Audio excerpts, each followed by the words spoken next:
who felt he might snap. Fox's Gernal Scott. A hit and run at Stanford University is now being investigated as a hate crime. California Highway Patrol says a driver in a black Toyota 4Runner hit and injured an Arab Muslim student while yelling expletive, "You and your people." It's really scary, and it's mentally and psychologically even way more traumatizing. Yusuf Abu Hashim, a friend of the victim, detailing tensions amid the Israel-Hamas conflict with Fox's KTVU News in the Bay Area. Fox's Kristen Goodwin, the victim, recovering in the hospital. And some of your favorite coffee baristas will be making a little more money in the new year. Starbucks says it will raise wages by a minimum of 3% in January. Eligible employees with more years of service will receive at least 5%.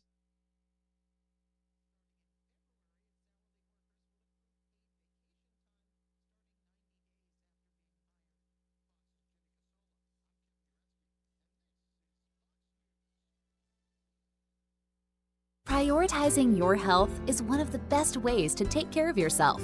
From routine visits to the joys of pregnancy to the illnesses that stop you in your tracks, Iredell Health System will be by your side. Learn more at iredellhealth.org. And now for a look at your weather forecast from the WSIC Weather Center.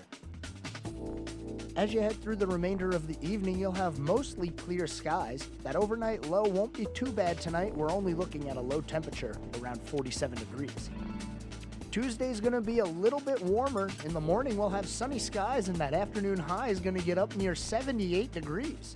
This has been your weather forecast from the WSIC Weather Center. So, who's going to win the presidency? Well, at this point, no one really knows. This is Todd Starnes inviting you to navigate the political waters with me weekdays, noon to 3, on your home for the best election coverage, WSIC.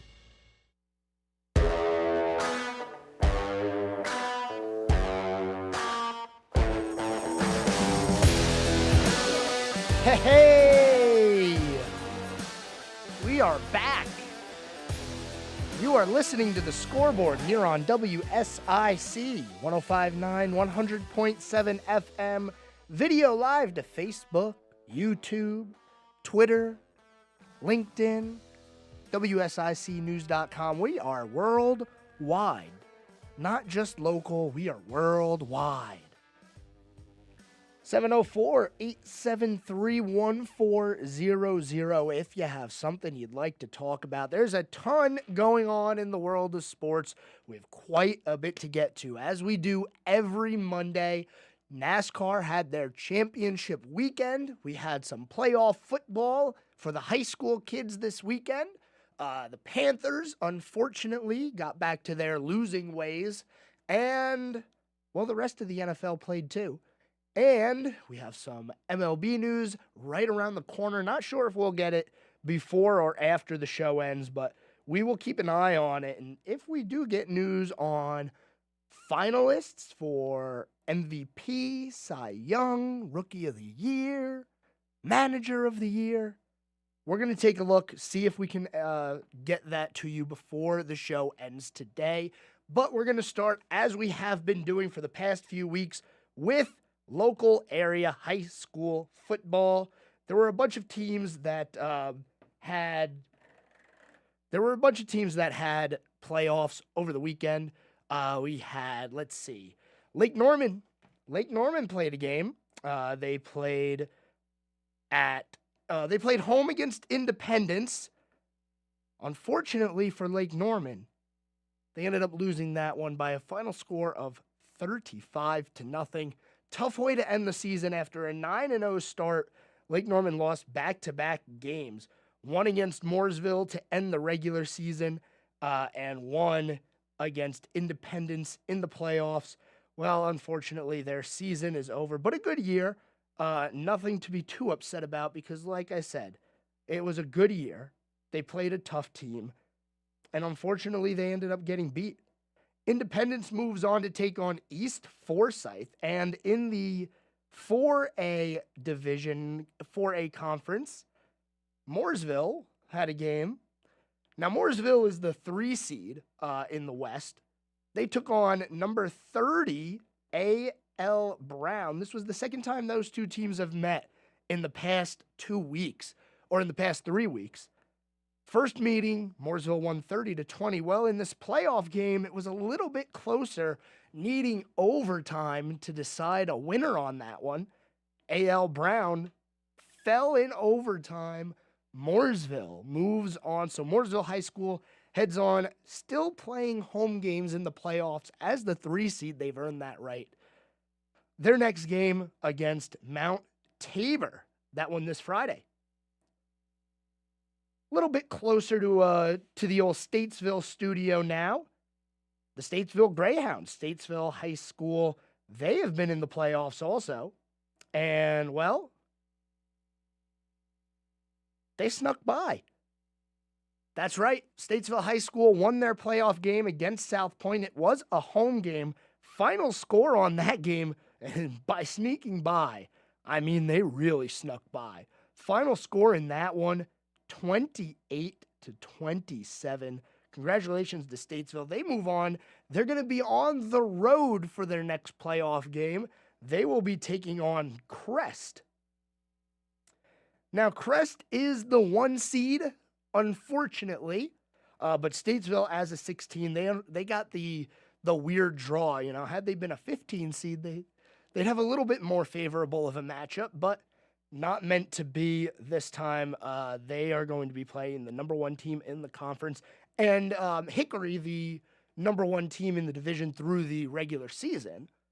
They ended up as the 2 seed, so, you know, it would have been cool to see a little bit of a rematch there, considering how Statesville fared in that season finale against Hickory. Not really putting up too much of a fight, dropping that one 30-14. But a 1-point win in the playoffs, that is what matters. They move on. They go to play Crest on the road. And finally, the last team in the nearest of areas, you know, we want to keep it close to home, met West Iredell.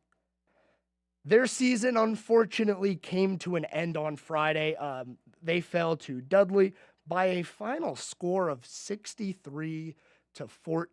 That one never really close. Just an unfortunate way to end the season. But hey, you made the playoffs. You were in the dance, and it was an experience you get to have. So, you know, a little bit of a bright spot, I guess, on a tough way to end the season. So, a couple of teams still in the area with playoff games. Mooresville, we're expecting to go pretty far.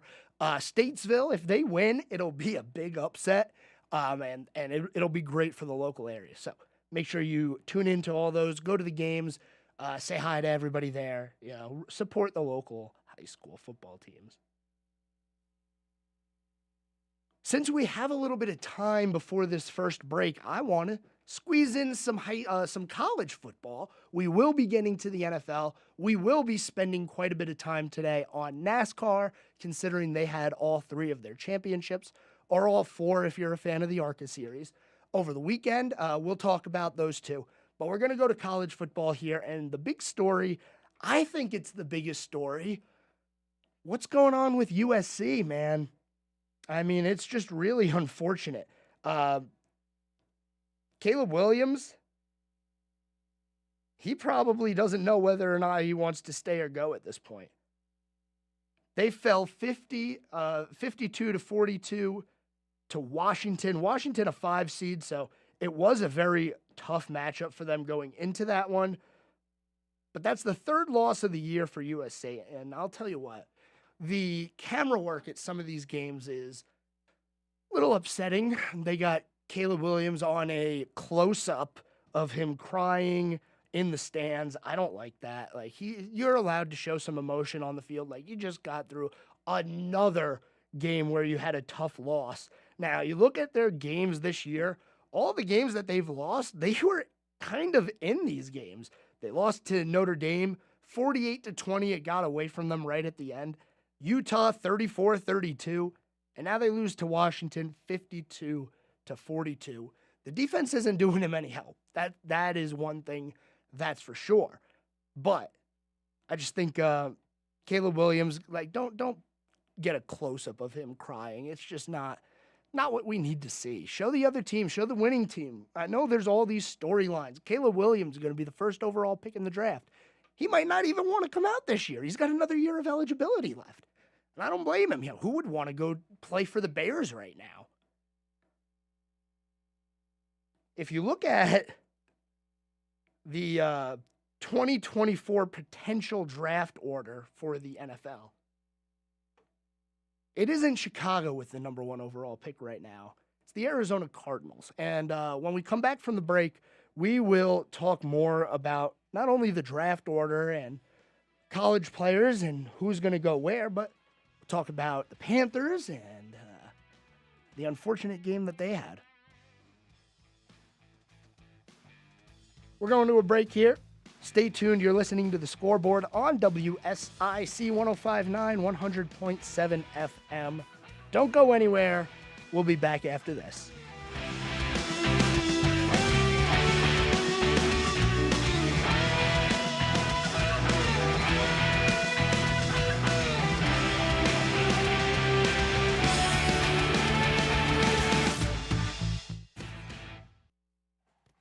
More of The Scoreboard with Joe Berg is coming up on the new 105.9 100.7. Call back if you're listening. Here is your WSIC community calendar. Santa's coming to town. Come out to Birkdale Village from 2 to 7 p.m. next Saturday, the 18th. Activity Row, Birkdale on Ice, beer garden, dance performances, and the tree lighting parade. Dance away the end of the night with live music. Saturday, November 18th. The fun begins at 2 p.m. and the tree lighting ceremony starts at 6. For more info, visit birkdalevillage.com. Love bingo? $1 bingos this Friday starting at 1:30 at the Iredell Senior Center. That's at 344 East Front Street. Bring $1 and your own snacks to play. $1 bingo this Friday, 1:30 to 3:30, Iredell Senior Center. Ever wanted to witness a time capsule installation? Huntersville is having a special time capsule installation December 2nd at Veterans Park during their Huntersville Christmas celebration. I wonder what will be in the time capsule. Make plans to attend now. Visit huntersville.org for more info. December 2nd, a special time capsule installation in Huntersville. Singer-songwriter Mitch Rossell is coming to Kane Center for the Arts this Saturday. You may know Mitch from America's Got Talent or from Garth Brooks' 2022 Stadium Tour. Buy your tickets before they sell out. kanearts.org. Country music artist Mitch Rossell this Saturday. Doors open at 7 p.m. kanearts.org. Have an event you'd like to tell people about? Yard sales, estate sales, and everything in between? Visit WSICnews.com and click on events to submit your event today. The Renaissance Festival is back Saturdays and Sundays now through November 19th. A non-stop outdoor family adventure. Huzzah! Tickets available online only at renfestinfo.com while supplies last. And now for a look at your weather forecast from the WSIC Weather Center. As you head through the remainder of the evening, you'll have mostly clear skies. That overnight low won't be too bad tonight. We're only looking at a low temperature around 47 degrees. Tuesday's going to be a little bit warmer. In the morning, we'll have sunny skies, and that afternoon high is going to get up near 78 degrees. This has been your weather forecast from the WSIC Weather Center. It's the shopping event of the season, the Southern Christmas Show, November 9th through 19th at the Park Expo and Conference Center. Naughty or nice, explore a nautical-inspired entrance filled with coastal Christmas charm. Plus, shop hundreds of booths to find one-of-a-kind gifts for everyone on your list. Buy tickets early and save at southernchristmasshow.com. Online tickets courtesy of Craft Body Scan. Let's go to the Southern Christmas Show. Talk sports with Joe Berg. Call 844-STUDIO-4. It's The Scoreboard on the new 105.9, 100.7 WSIC.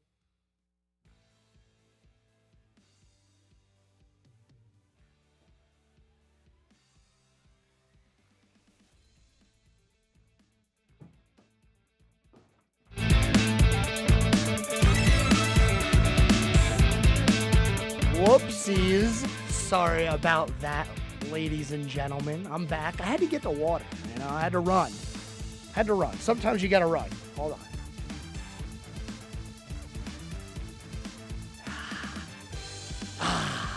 Okay.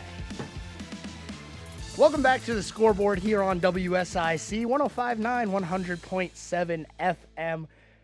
Let's get right back into things here. We were talking a little bit about the NFL, the draft order. We're getting late in the season. A lot of teams have already played half of their games. Think about that. Think about that. Man. The NFL season goes by fast. And it's not like other sports where you have a ton of time to turn it around. You know, in baseball, you have 162 games to figure it out. Hockey and basketball, 82 games to figure it out. Well, when you're in the NFL, you used to get 16, but now you get 17 games. Shh, don't tell anybody. You're eventually going to get 18 games. That's a few years away, though. But don't tell anybody I told you that. As they sit right now, the Arizona Cardinals are the worst team in the NFL. And it's not really too much of a surprise. They've had an interesting year. The only win they had this year was against the Dallas Cowboys. Think about that. Cowboys played the Eagles this weekend, and they actually put up a pretty good fight. But the only win the Cardinals have this weekend is against the Cowboys. That's interesting. But when you look at the team that they have, it's not really a surprise. They get blanked by the Browns this week, and, well, they had a rookie quarterback out there, Clayton Tune, with his first career game. Not a fun defense to go against if you're making your first career start. The Cleveland Browns are now 5-3 on the year. They blank the Cardinals 27-0. Total yards gained by Arizona in this game, 58 yards. Oh, man. That is brutal. Arizona allowed 7 sacks. 7. And when you look at the turnover battle, oh, man. 3-0 in favor of Cleveland. Arizona's the worst team in the NFL. And it was kind of assumed going into the season that they were going to be one of the bad teams, along with the Bears. But it didn't really occur to people that maybe the Cardinals could be the worst team in the NFL. Now, a lot of that has to do with them starting Josh Dobbs for a majority of the beginning of the year. And what are you going to do? You know, you have your maybe franchise quarterback coming off of an ACL tear. He wasn't ready yet. So Josh Dobbs goes in there, and he plays pretty good, ends up getting traded away to the Vikings, and you have a rookie in there. But next week, we expect Kyler Murray to be back in action for the Cardinals. Barring any setbacks, it's now being reported that we will see Kyler in action this weekend. Here's the draft order as of right now, because this is important. Arizona's the worst team in the league. They currently own the number 1 pick. Behind them, the Carolina Panthers. And the Panthers continued their losing ways on Sunday. Bryce Young did not look good. Kind of sad to see, actually. Very, very concerning. Not too terribly concerning, but a little bit concerning. But Carolina, what's even more concerning is Carolina not owning their number 1 draft pick this year. Their first rounder belongs to the Chicago Bears. What's going on with the Bears? Well, they're also a pretty bad team. They're 2-7 on the year right now. Their quarterback we don't really know about. He was supposed to be an MVP candidate going into this year. I don't know who in their right mind would think of that. But they don't look good. Possibly looking for a quarterback? Question mark? Maybe. I mean, are they that tied? We don't know. Then, behind them is the Chicago Bears. Oh my goodness. Currently 2nd and 3rd in the draft order. Chicago needs a quarterback. If I'm Caleb Williams with another year of eligibility, and maybe the Cardinals win a couple more games this year because I don't see Kyler Murray not kind of messing up into like a 2 or 3 or 4 win end of the season. Like he could stumble his way into that. It's very possible. But when you look at the Bears and their roster and who they've had playing over the past few days, it's concerning. Your quarterback, Justin Fields, not doing great. He's hurt. He hasn't been playing. Okay. So in his place, you have Tyson Badgett. He's okay. He's not great. He's not the guy. He's not the next guy for the Bears. And we don't think Justin Fields is either. Well, right now, the Bears have 2 out of 3 of the top 3 picks. They could possibly get the number 1 overall pick. But do you want to go play for the Bears if you're Caleb Williams? Would you go back to USC for another year? Maybe. I mean, like I said, he has another year left of eligibility, and it seems like wherever Caleb Williams decides to go, his head coach, well, you should know this, Lincoln Riley might go with Caleb Williams wherever he goes in the NFL. And if you're the Bears, why not? Who's their head coach right now? Can you call in? If you can call in and tell me the head coach of the Chicago Bears right now, I will give you a family 4-pack to the Renaissance Festival. One more weekend. If you know, tell me who it is. I know who it is, obviously, but the general public probably doesn't know. I'm waiting for this phone line right here. Here it is. Here's the phone flasher. Now you guys can, if you're looking on stream, I'm showing you what the phone flasher looks like. Look, this will tell me if somebody calls in and knows who the head coach of the Bears is. Not the Browns, the Bears. But if you're the Bears and you do get that number 1 overall pick, what stops you from saying, you know what, so-and-so head coach, you're fired. We're going to bring in Lincoln Riley. And, hey, Caleb Williams, now that we brought in your head coach from college who followed you, you want to declare for the draft, maybe? Am I that far off base that this could happen? I don't think so. But back to what the draft order is. The next team, the 4th team, and this is actually probably the most interesting development of the weekend, the New York Giants. Currently 2-7. Last week, they lost their backup quarterback who was starting, Tyrod Taylor, to a rib injury. Not sure if he's even going to be back this year. And on Sunday, things got even worse for the Giants.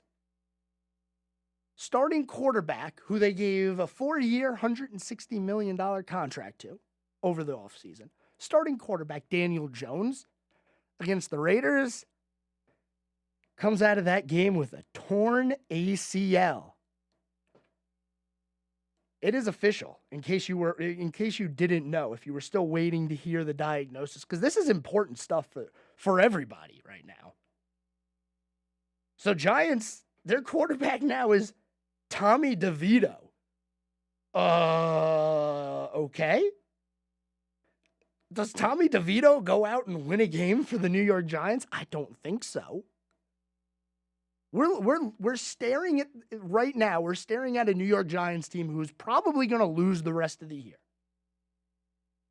I don't think that the Cardinals are going to lose or are going to win less than 2 games for the rest of the year. They're going to have Kyler Murray back. I also can see Carolina winning. Look, Carolina plays the Bears this Thursday. On Thursday, oh God, talk about a bad Thursday night game.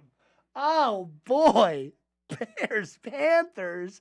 Who scheduled this? I don't know who who's going to win that game. It's terrible. But the Bears are probably going to win another game or 2 this year. Carolina should win another game or 2 this year. And it hurts Carolina so much that they don't have this first overall or first round pick this year, because it very well could be the first overall. Nothing is set in stone. Is it worth trading away this year's first for Bryce Young? You weren't a good team last year. You kind of stumbled your way into a decent season. The team needs improvement.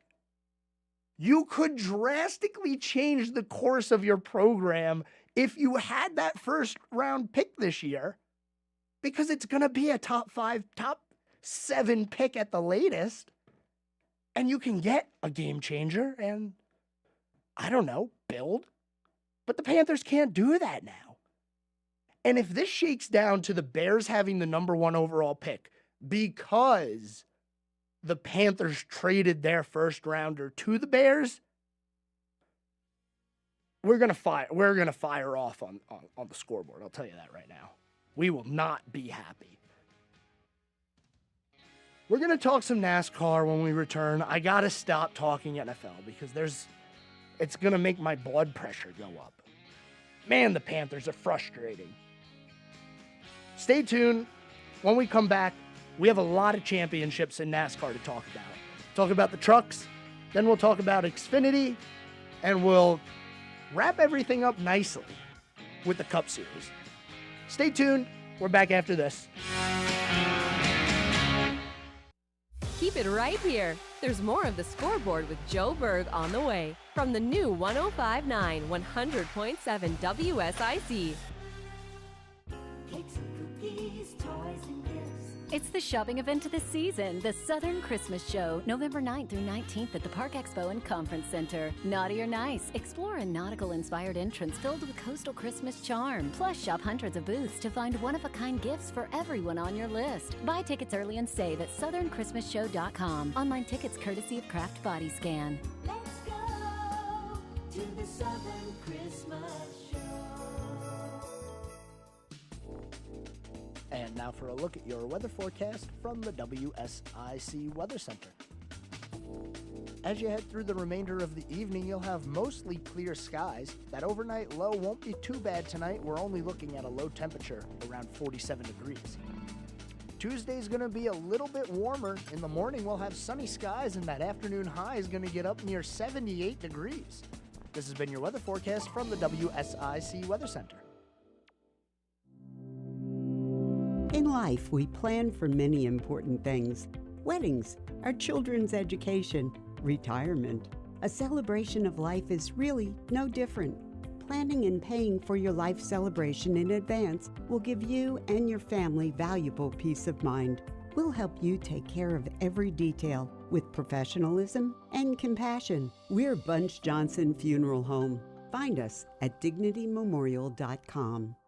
Fall is here, and Lil Shavers has the supplies you need. Wheat straw, pine needle, grass seed, pelletized line, landscape edging, and railroad cross ties. Got a deck that needs staining?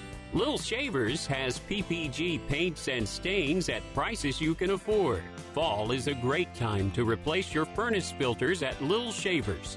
Get the products you need at reasonable prices from Lil Shavers, 3301 Salisbury Road in Statesville.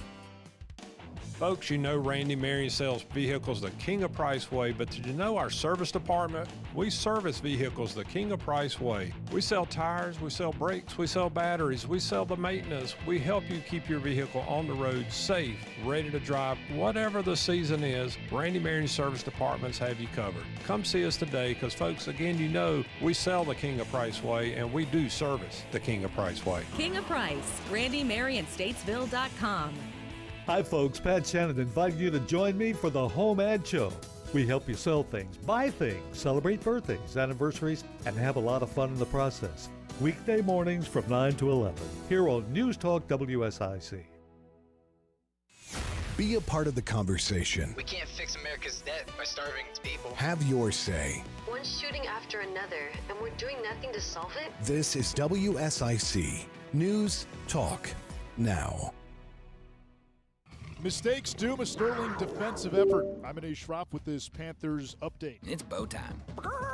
It's not just football season. It's tailgate season. And that includes every kind of football, whether it's got goalkeepers or goalposts. The kick is good!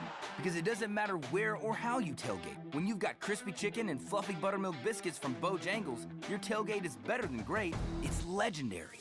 Open the Bojangles app and order your tailgate box with boldly seasoned chicken, fixins, biscuits, and legendary iced tea today. It's bow time. The Panthers defense held one of the NFL's top offenses in check on Sunday. head coach Frank Reich. No doubt. That was a tremendous defensive effort, tremendous. Going up against a very hot offense, a team that's consistently scored points, a team that has consistently had over 350 yards, running it, throwing it, having their way with defenses. And I thought our defense played outstanding, played winning football, and disappointing that we couldn't play complementary football and back up the foundation that they laid for us today. But Carolina fell to Indianapolis 27-13, 10 penalties, 3 interceptions, including 2 pick sixes, nixed any chance of a W. That's what's especially frustrating. We had 3 penalties in the first quarter that extend drive, too many of them on special teams. I'm not sure I've ever been a part of a game where I had that many special teams penalties. And, extending drives, making mistakes, things that we've talked about all week, tape that we've shown. And so we have to reevaluate as coaches and players, how are we teaching it? Why is it not getting across? Quick turnaround for Carolina. Next up is Chicago, a road game on Thursday. I'm Anish Shroff with this Panthers update, brought to you by Morris Jenkins. The Scoreboard with Joe Berg continues now on the new 105.9 100.7 WSIC.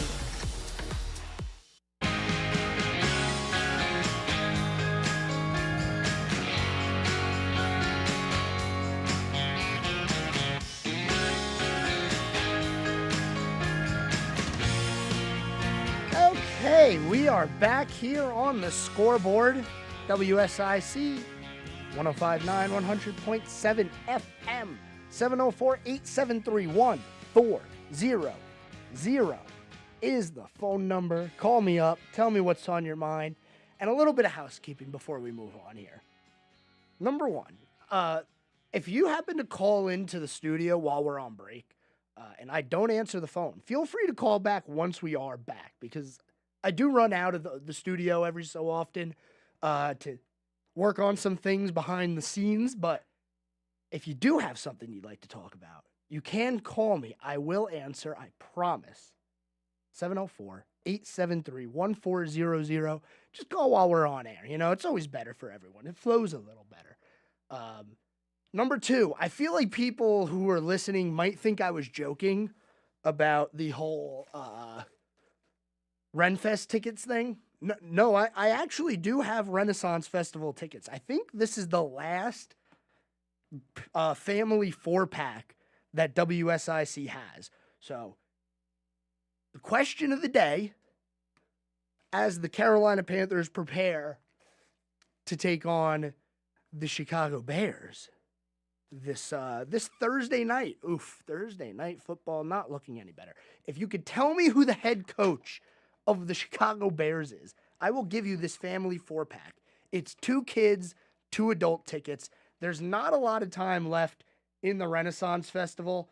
I think it runs through the 19th. So if you're thinking about going, you have this weekend and next weekend. There's 2 weekends left, and I have a family 4-pack.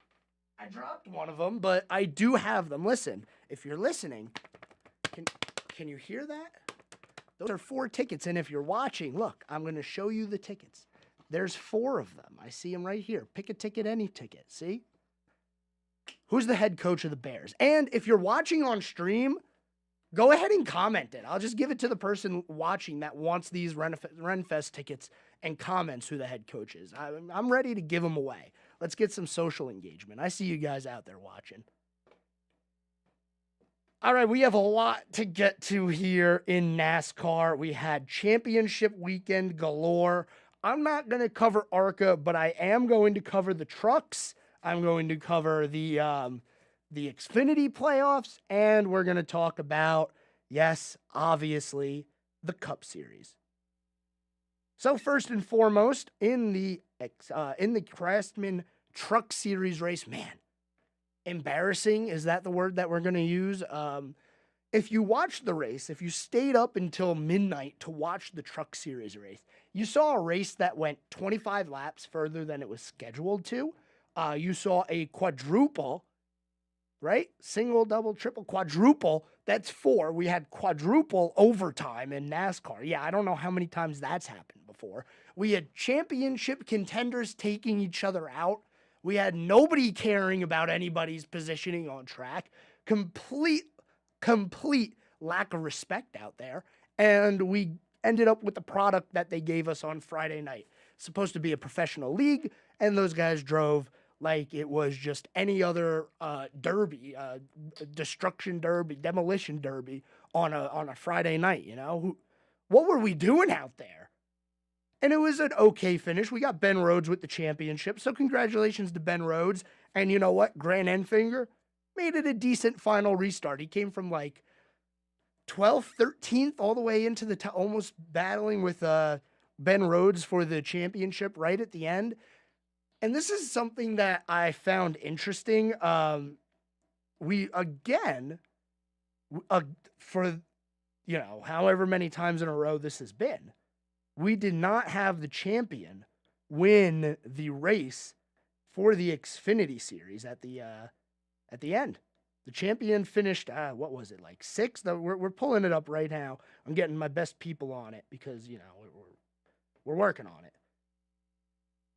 But again, he didn't win. So what's the point of having a highest finisher of the final race is your champion?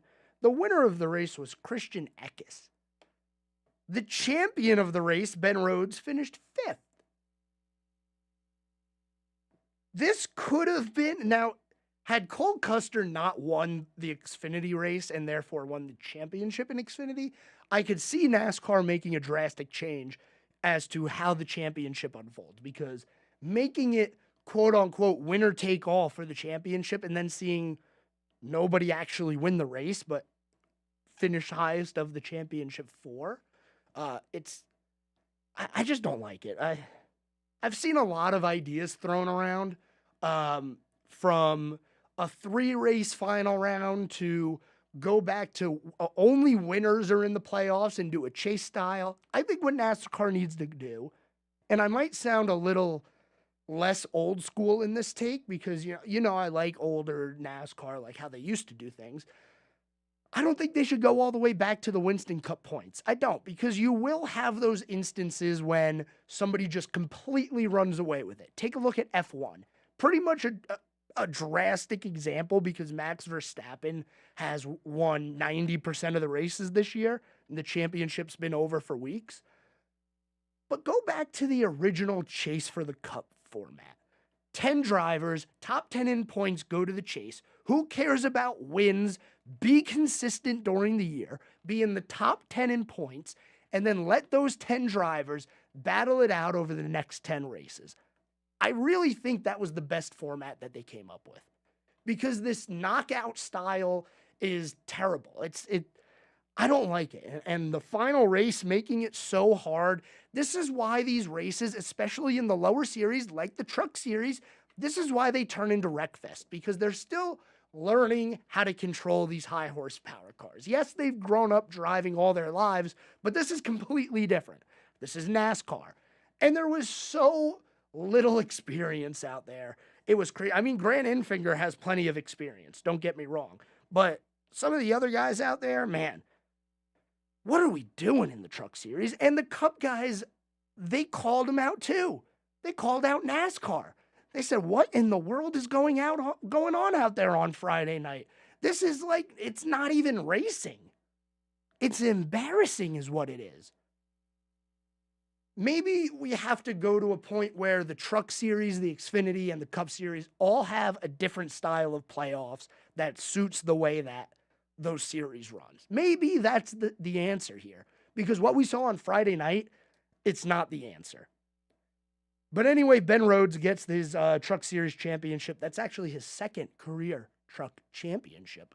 Joins a small list of drivers to have multiple. And we wait for next year. We talked a lot about how Stewart-Haas Racing had a pretty abysmal year in the Cup Series. I guess their biggest moments this year were, let's see, Ryan Preece flipping down the backstretch at Daytona, You had Kevin Harvick walking away from the sport, retiring, almost winning at Phoenix in the spring. And then, let's see, last weekend at Martinsville, you had Eric Almirola almost winning. He also will be stepping away from full-time racing. But you had a Xfinity SHR car, Stewart-Haas racing car, and Cole Custer win the championship. That's correct. And Cole Custer actually won the race.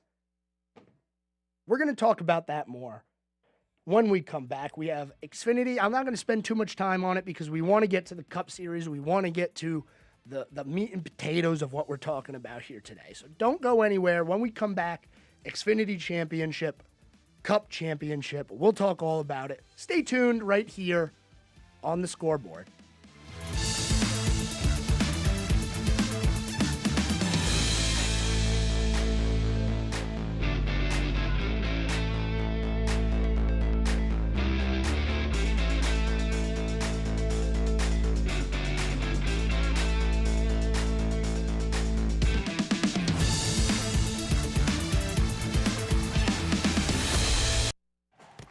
More of The Scoreboard with Joe Berg is coming up on the new 105.9 100.7 WSIC. Here is your WSIC community calendar. Santa's coming to town. Come out to Birkdale Village from 2 to 7 p.m. next Saturday, the 18th. Activity Row, Birkdale on Ice, Beer Garden, dance performances, and the tree lighting parade. Dance away the end of the night with live music. Saturday, November 18th. The fun begins at 2 p.m. and the tree lighting ceremony starts at 6. For more info, visit birkdalevillage.com. Love bingo? $1 bingos this Friday starting at 1:30 at the Iredale Senior Center. That's at 344 East Front Street. Bring $1 and your own snacks to play. $1 bingo this Friday, 1:30 to 3:30, Iredale Senior Center. Ever wanted to witness a time capsule installation? Huntersville is having a special time capsule installation December 2nd at Veterans Park during their Huntersville Christmas celebration. I wonder what will be in the time capsule. Make plans to attend now. Visit huntersville.org for more info. December 2nd, a special time capsule installation in Huntersville. Singer-songwriter Mitch Rossell is coming to Kane Center for the Arts this Saturday. You may know Mitch from America's Got Talent or from Garth Brooks' 2022 Stadium Tour. Buy your tickets before they sell out. kanearts.org. Country music artist Mitch Rossell this Saturday. Doors open at 7 p.m. kanearts.org. Have an event you'd like to tell people about? Yard sales, estate sales, and everything in between?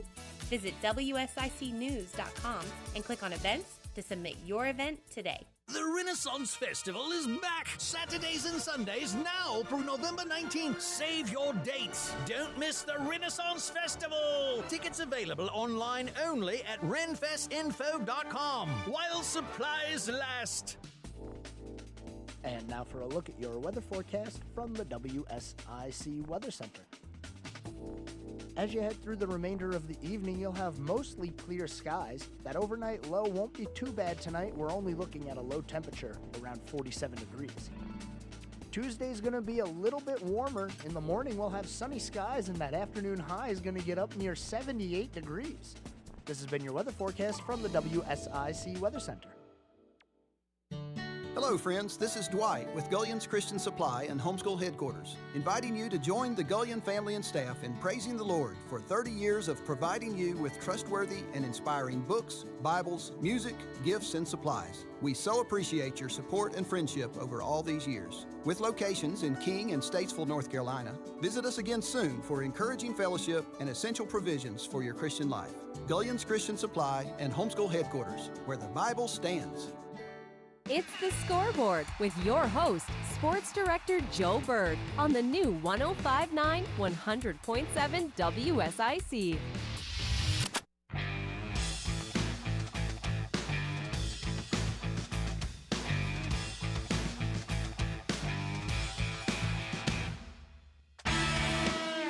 Woo! All right. Final segment here on a Monday. WSIC 105.9, 100.7 FM. Streaming video to Facebook, YouTube, Twitter, LinkedIn, and WSICnews.com. Let's get right into it in this final segment. News on MLB awards is rolling in, but it's a show on MLB Network, so we don't have all of it right now. I'm just going to hold off until tomorrow. We'll go through that during the show tomorrow, because I don't want to start half of it now and then have to finish it tomorrow. You know what I mean. So we're going to continue with our Xfinity talk, I guess. Cole Custer, your Xfinity Series champion. Hey, look, that's what he needed. He was in Cup. He was driving the 41 car in the Cup Series, and he actually got a win at one point. I believe it came at Kansas or Kentucky, one of those mile-and-a-half racetracks, something like that. Went 4 wide around the outside and got his first career win. He fell back to the Xfinity Series, and he said that it was something that he needed. He needed to get a little bit more experience and maybe even a championship under his belt, so some of these teams would take him more seriously. And well, that's exactly what happened. Cole Custer, your Xfinity Series champion, he is probably going to be first in line now to fill a seat for the end of next year in the Cup Series, because a lot of these seats, and we'll go over them during the offseason. Look, it's not a long off-season for NASCAR. We got the Daytona 500 coming up in 3 months. Like, we'll get to it, but we will talk about the changes in the Cup Series for next year. But in the Xfinity Series, Cole Custer gets that championship. I personally was rooting for Justin Allgaier, especially after that spin on lap, 1 or 2? Man, fought back to finish third. It just was not enough. And the NASCAR Cup Series, I know everybody's been waiting for this one. We do have a lot to get to. I don't know if we're going to get to all of it in the Cup Series. We got about, 9 minutes here. Whoo, boy. All right, well, let's get started with the Phoenix MRN Championship race. 1 minute race recap. This is how it sounded on MRN.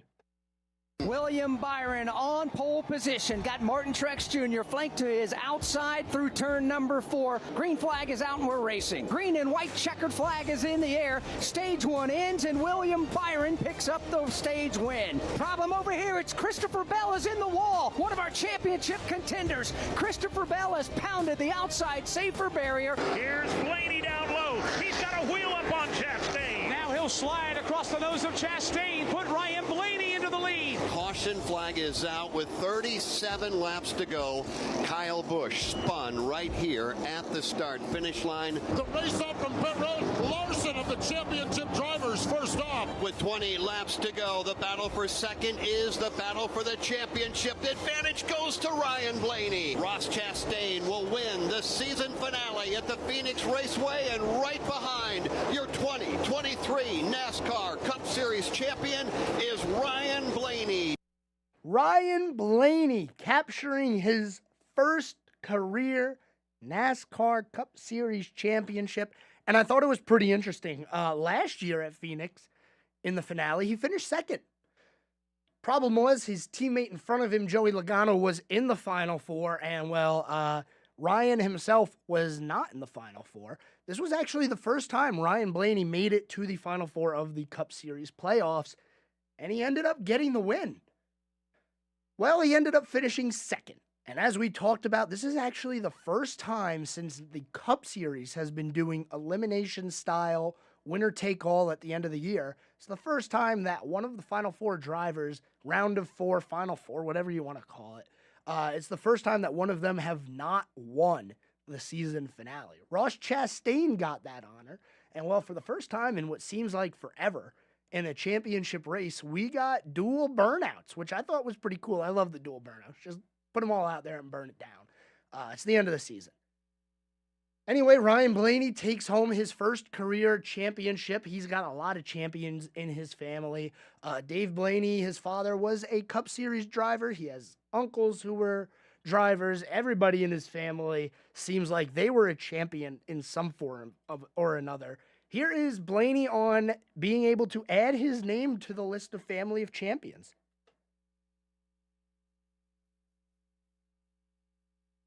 Oh, we might have a slight technical problem there. For some reason, it didn't play. Let's try that again. Here's Blaney on adding his name to the list of family champions.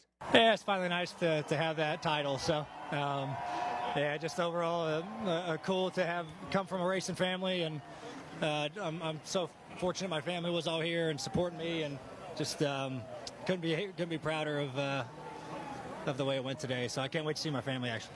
Yeah, and he took him long enough, I guess. Ha ha ha ha. No, Ryan Blaney is still a young driver, still on the right side of 30, as they like to say in sports. I don't really know if that counts towards Cup Series racing, because a lot of the better drivers are the older drivers, but he's still a young driver, and it didn't take him long to get that first win in the Wood Brothers car all that long ago at Pocono. And now he is a Cup Series champion, and it was a good race. I think there were the good parts of the championship and the bad parts. Obviously, one of the bad parts being Christopher Bell, unfortunately, that right front rotor disintegrating on that car, knocking him out of the race. It was unfortunate because Bell is one of those drivers where he's just kind of low-key and goes about his business, and at the end of the day, you're like, man, he's right there, huh? Not to be this weekend. But Ryan Blaney beating Kyle Larson. And here's the thing about the championship race.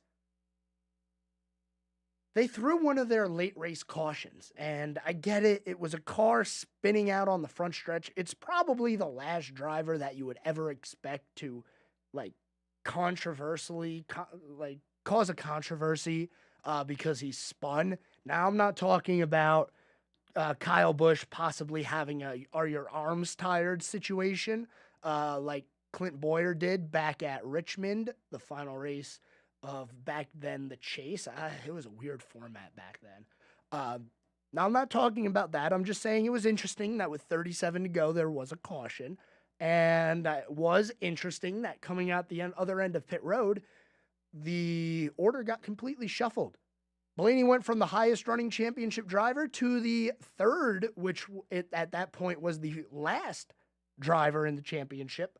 But under Green, he was able to not only catch up and pass both Byron and Larson, but he was able to drive away. And towards the end, I'm watching this, and me personally, I was rooting for Blaney. I thought it would be a nice story for Ryan Blaney to get the championship. So I'm watching the race, and I'm like, man, Kyle Larson's still pretty close. He might be able to do something here. And with the way that the final stage was going, with 5 to go, I'm like, man, is Blaney trying to catch Chastain here? I'm like, no, don't do it. You're already frustrated with him. Just ride where you are. You do not need to win the race.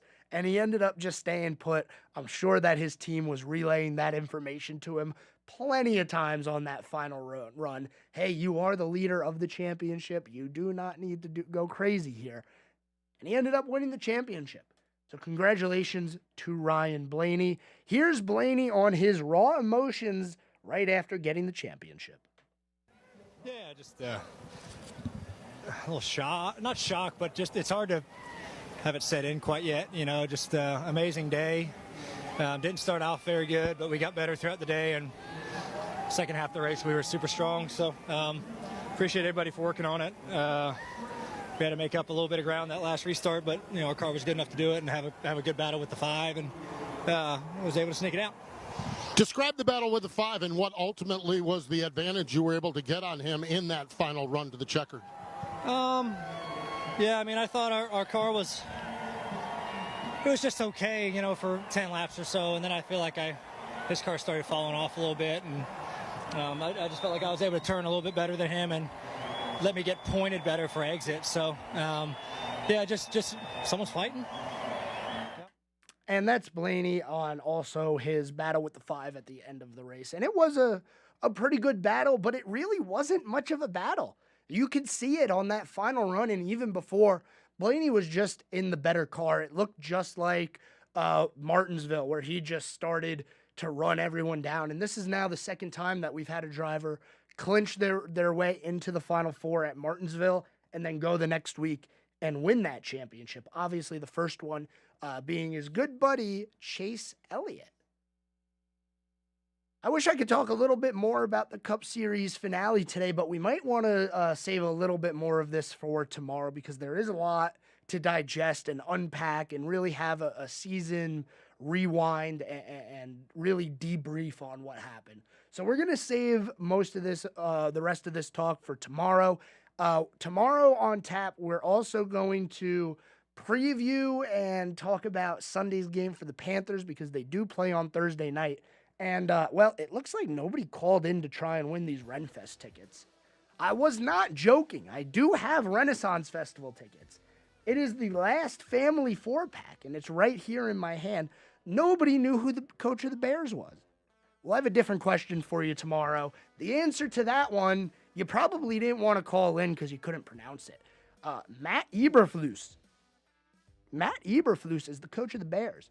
And the Panthers take the Bears on Thursday Night Football this week. Thanks for tuning into the Scoreboard today, everyone. You're listening to WSIC 105.9, 100.7 FM. I'll talk to you tomorrow. Until then, have a good one.